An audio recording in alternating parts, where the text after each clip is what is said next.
You may ask yourself, I've blown up the Kilrathi homeworld. Will I never again be permitted to wander the green hills of Confed space? Of course not.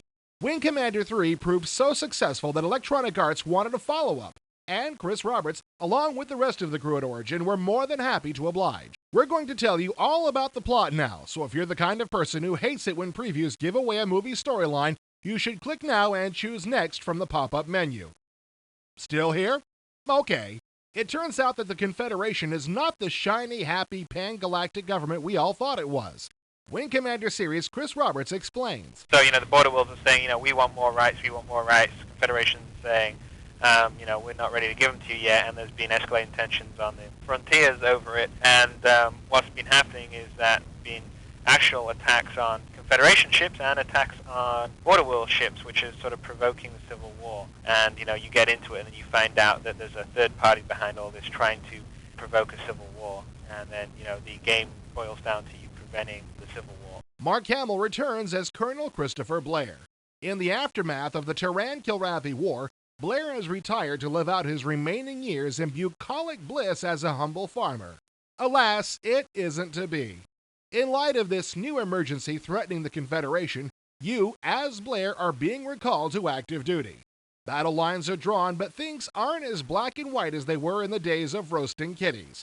Along the way, you'll have to make tough moral choices, some pretty dramatic ones at that, which will definitely have an effect on how the story is resolved. So now, you're asking yourself, how did they crank this puppy out in less than a year when it took almost 2 years to create Wing 3?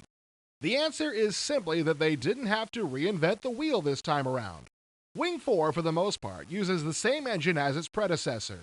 That isn't to say that the programmers haven't been busy, however. We spent some time making the engine faster, be able to show more faces, have more detail in the ships, have streaming digital audio out in space, just put more creative detail into, say, the ships, how they look, the explosions, all the sort of little polish aspects are a lot higher this time around. The flight elements of the game have also been enhanced with more detailed texture maps, digital streaming audio instead of MIDI music, and a cleaner cockpitless view which runs in Super VGA.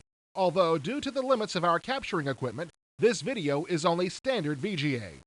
The missions have also been designed to offer more strategic challenge and to better coordinate with the storyline. For example, on a mission to escort a bombing run, you could tell your escorts to hold back until you give the order to commence bombing. But don't take our word for it. Check out the demo, which you can download from the Origin website, and which we hope to include on this episode of IE Space Permitting. Wing Commander 4: The Price of Freedom is due in stores for Christmas, so there's probably a copy within arm's reach of wherever you bought this copy of interactive entertainment. And beyond that, right now we're in actual very serious discussions with Wing Commander movie, and part of the plan would be to do a Wing Commander movie and then shoot the footage for the next Wing Commander alongside it, and that would probably end up being Wing 5.